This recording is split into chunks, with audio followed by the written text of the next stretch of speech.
എൻ്റെ പേര് പ്രിയ ഷിജു. ഞാൻ എറണാകുളം ജില്ലയിലെ മൂവാറ്റുപുഴയിൽ നിന്നും വരുന്നു. 2022 ആഗസ്റ്റ് 31 തീയതിയാണ് ഞാൻ ഈ കൃപാസനത്തിൽ വരികയും ഉടമ്പടി എടുക്കുകയും ചെയ്തത്. എല്ലാവരെയും പോലെ എൻ്റെ ജീവിതത്തിലെ ഒരു മരുഭൂമി കാലഘട്ടത്തിലാണ് ഞാൻ കൃപാസനത്തെക്കുറിച്ച് അറിയുന്നത് തന്നെ. അതിനു മുമ്പ് തന്നെ എനിക്ക് യേശുവിനെ അറിയായിരുന്നു. ഒരു 1-2 ക്ലാസ്സിലൊക്കെ പഠിക്കുമ്പോൾ തൊട്ട് യേശു ദൈവമാണെന്ന് എനിക്കറിയാം. ഞാൻ ഒരു ക്രിസ്ത്യാനി അല്ല, ഹിന്ദു ആണ്. അതുകൊണ്ട് ഞാനൊരു കാറ്റഗിസം സ്കൂളിൽ പോവോ ഒന്നും അറിഞ്ഞിട്ടില്ല. പക്ഷേ എനിക്ക് യേശു ദൈവമാണെന്നറിയാം. അപ്പോൾ അന്നേ തൊട്ടൊരു ബന്ധം എനിക്ക് യേശുവായിട്ടുണ്ടായിരുന്നു. എൻ്റെ സങ്കടങ്ങളെല്ലാം പറയാനായിട്ട് ഞാൻ എപ്പോഴും ഒരു അച്ഛൻ്റെ അടുത്ത് മോൾ എങ്ങനെ സംസാരിക്കും അതുപോലെ ഞാൻ സംസാരിക്കുമായിരുന്നു. എന്നിട്ട് ഞാൻ പ്രാർത്ഥിക്കും, നടന്നില്ലെങ്കിൽ ഞാൻ കരയും. കരഞ്ഞ് 2 ദിവസം കഴിയുമ്പോൾ നടക്കും. ഞാൻ സ്വഭാവമായിട്ടായി വന്ന് നന്ദി പറയും, പോകും. ഇങ്ങനെ ഒരു രീതിയിലായിരുന്നു ഞാൻ ഈ 2022 വരെ ഞാൻ ജീവിച്ചിരുന്നത്. എനിക്കൊരു പ്രാർത്ഥനയിൽ വലിയ ഒരു ആഴപ്പെട്ട ഒരു ഇതൊന്നും ഉണ്ടായിരുന്നില്ല. പക്ഷേ 2022 മെയ് മാസമായപ്പോൾ എൻ്റെ ജീവിതത്തിൽ എനിക്ക് സഹിക്കാൻ വയ്യാത്ത രീതിയിലുള്ള മാറ്റങ്ങളാണ് വന്നുകൊണ്ടിരുന്നത്. ഞാൻ ജോലിക്ക് പോകുന്നുണ്ടായിരുന്നു.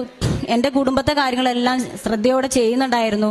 കുട്ടികൾ, ഭർത്താവ്, എല്ലാ കാര്യങ്ങളും ഞാൻ അവിടെ എല്ലാം നന്നായി നോക്കാൻ ശ്രമിച്ചുകൊണ്ടിരുന്നു.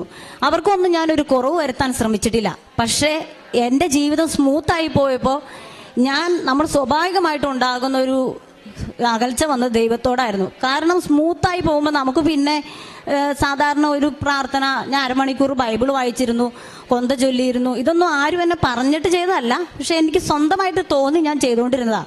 പിന്നെ ആയപ്പോൾ അതൊക്കെ കുറഞ്ഞു. 5 മിനിറ്റായി ദൈവത്തിന് വേണ്ടിയുള്ള എൻ്റെ ഒരു ദിവസത്തെ കാര്യങ്ങൾ. പിന്നെ അങ്ങനെ ഇരിക്കുമ്പോൾ എനിക്ക് നടുവേദന വന്നു. ഞാൻ ഇടയ്ക്ക് മെഡിസിനൊക്കെ എടുത്തുകൊണ്ടിരുന്നു. 1-2 ഡോക്ടേഴ്സിനെ കാണുകയും ചെയ്തു.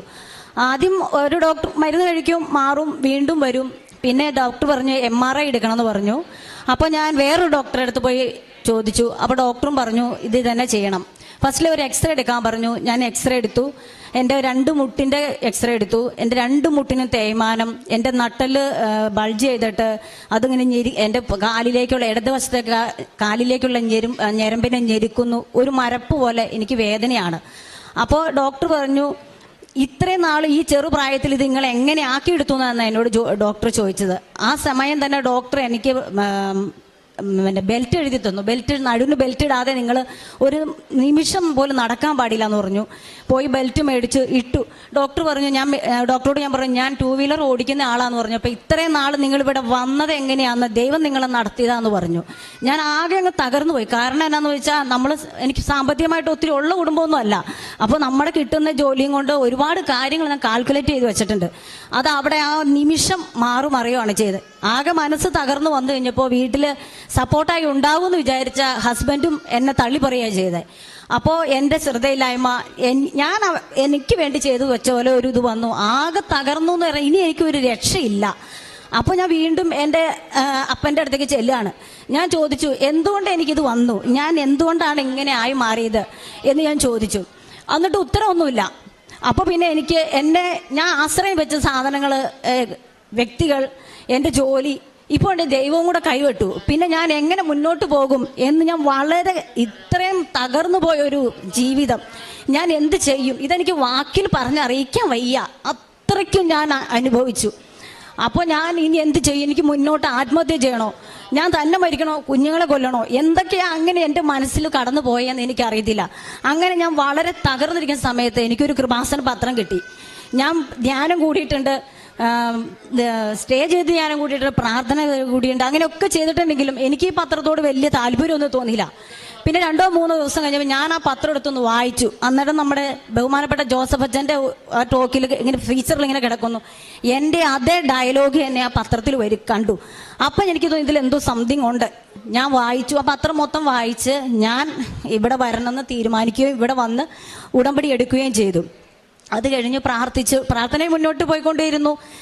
പിന്നെ ഈ കഴിഞ്ഞ പ്രാവശ്യത്തെ ഒക്ടോബർ മാസത്തിലെ ജപമാല റാലിയിൽ ഞാൻ പങ്കെടുത്തതിൻ്റെ അന്ന് ഞാൻ ബെൽറ്റ് ഇട്ടുകൊണ്ടാണ് ഞാൻ ഇവിടെ വന്നായിരുന്നത്. ഞാൻ ബെൽറ്റ് ഒരു ബാഗിൽ വെച്ച് ഇവിടുന്ന് ജപമാല റാലി സ്റ്റാർട്ടിങ് ചെയ്ത അപ്പോൾ തന്നെ എനിക്ക് ആ കൂടെ തന്നെ പങ്കെടുക്കാൻ പറ്റും. ഫസ്റ്റ് ആളുകൾ ആ അർത്തുങ്കൽ പള്ളിയിൽ കയറിപ്പോൾ ഞാനും കയറി. ഞാൻ ചങ്ക് പൊട്ടുന്ന രീതിയിൽ കരഞ്ഞ് എൻ്റെ എല്ലാം സമർപ്പിച്ചു. അപ്പം എനിക്ക് എൻ്റെ ഉള്ളിലേക്ക് വന്നു, ഇതാ യോഹന്നാനോട് യേശു പറയില്ലോ, ഇതാ നിന്റെ അമ്മ എന്ന് പറഞ്ഞ പോലെ എൻ്റെ ഉള്ളിലേക്കും വരുവാണ് ഇങ്ങനെ ഒരു ഇത്. അമ്മ യേശുവിനെ കുരിശ് തറച്ചിട്ട് ആ രൂപത്തിൽ ചോര ഒലിപ്പിച്ച് നോക്കി നിൽക്കുന്ന ആ ഒരു രൂപത്തിൽ ഞാൻ ഓർത്തു, സത്യമാണ്, അമ്മ അനുഭവിച്ച വേദന ഒന്നും എനിക്ക് വന്നിട്ടില്ല. ഒരു ചെറിയ വേദനയാണ് വന്നിട്ടുള്ളൂ. ഇന്ന് ഞാൻ ഈ നിമിഷം പറയാണ്, ഇനി ഞാൻ ഈ ബെൽറ്റ് ഉപയോഗിച്ചിട്ട് ഒരു സ്ഥലത്ത് പോവുകയോ ഒന്നും ചെയ്യത്തില്ല. ഞാൻ എൻ്റെ ബെൽറ്റ് അന്നേ ഞാൻ ഉപേക്ഷിച്ചു. പിന്നെ ഇതുവരെ ആ ഒരു വിഷയത്തെക്കുറിച്ച് ഞാൻ ചിന്തിക്കാറില്ല. എൻ്റെ നടു എങ്ങനെയാണോ അങ്ങനെ തന്നെ പോകട്ടെ എന്ന രീതിയിൽ ഞാൻ ഇപ്പോഴും പോയിക്കൊണ്ടിരിക്കുകയാണ്.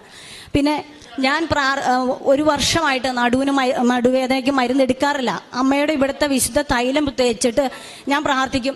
ഈ കല്ലിൽ നിന്ന് അബ്രാഹത്തിന് സന്തതികളെ സൃഷ്ടിക്കാൻ സാധിക്കുമെന്ന് പറഞ്ഞ വചനം ഞാൻ എൻ്റെ ഹൃദയത്തിലും ഞാൻ ഏറ്റെടുക്കുന്ന അതിരം കൊണ്ട് ഏറ്റുപറയുകയും ചെയ്യുന്നു. അത് വരട്ടി ഞാൻ വചനം പറഞ്ഞ് ഞാൻ എൻ്റെ നടുവിൽ ഇവിടുത്തെ ഉടമ്പടി തൈലം തേക്കും. എൻ്റെ കൊച്ചിനെ കൊണ്ടാണ് തേപ്പിക്കുന്നത്. അവനും ആ വചനം പറഞ്ഞ് പറ്റും. പിന്നെ ഞാൻ അതിനെക്കുറിച്ച് ഞാനത് മറന്നു.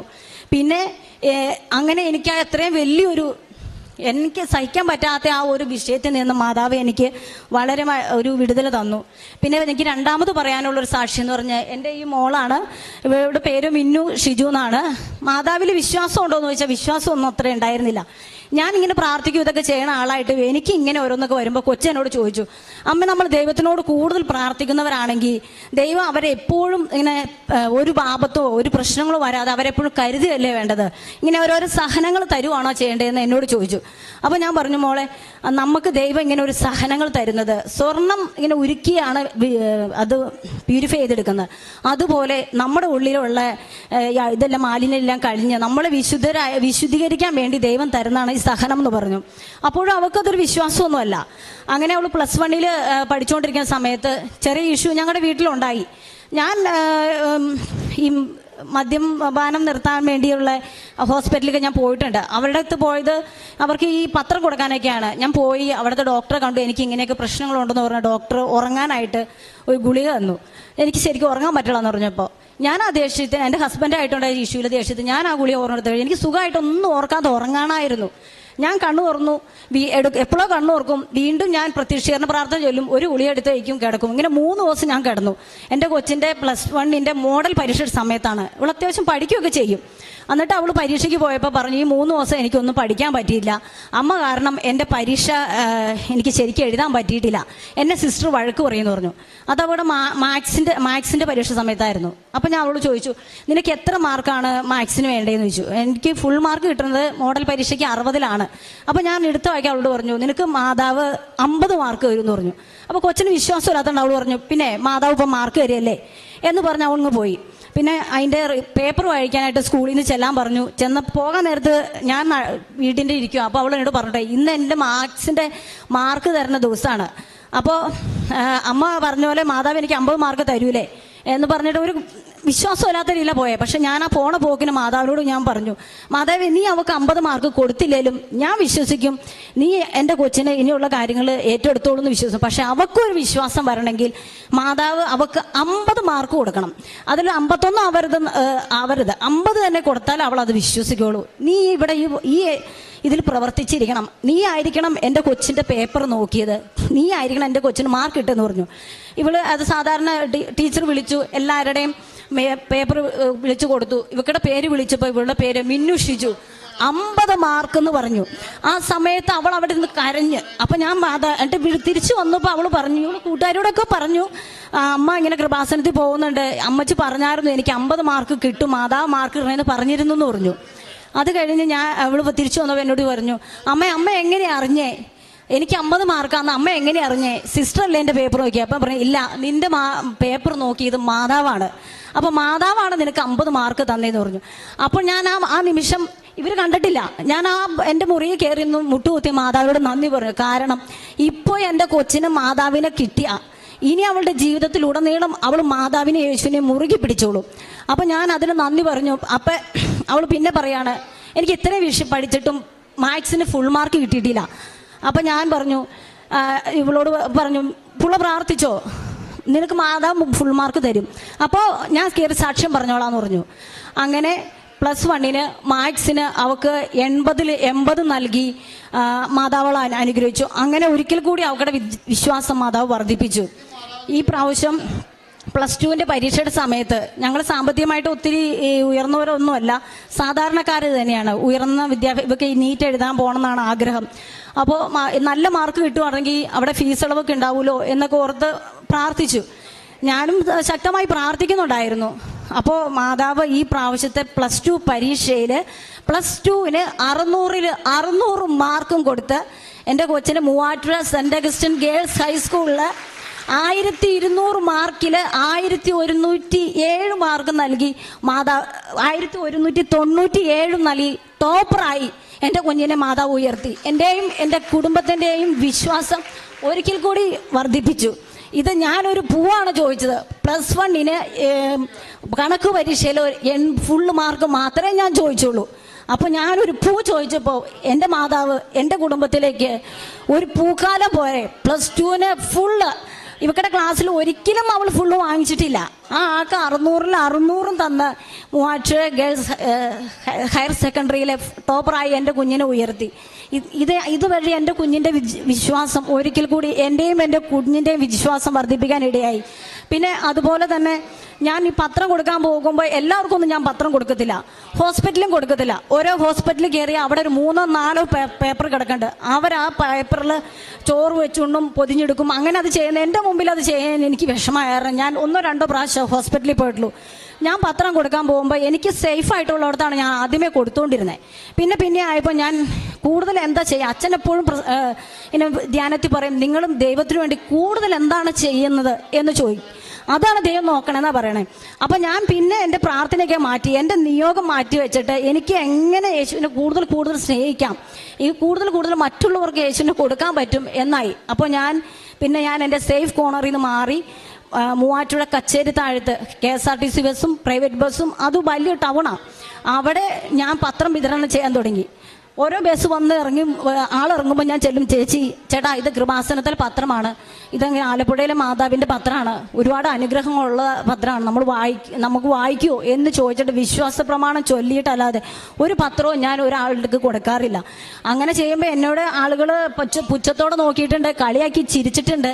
ഞാൻ ഓട്ടോ ഡ്രൈവർമാരുടെ സ്റ്റാൻഡിലും പോയി ഇതുപോലെ പത്രങ്ങൾ കൊടുക്കും. ഇതൊന്നും ഞാൻ പത്രം കൊടുക്കുമ്പോൾ വളരെ ചമ്മി കൊടുത്തുകൊണ്ടിരുന്ന ആളാണ്. അങ്ങനെയൊക്കെ ഒരു മാറ്റം നൽകിയത് മാതാവാണ്. ഞാൻ എപ്പോഴും ഈ അനുഗ്രഹം നൽകിയതിന് മാതാവിനോട് ഞാൻ നന്ദി പറയുന്നു.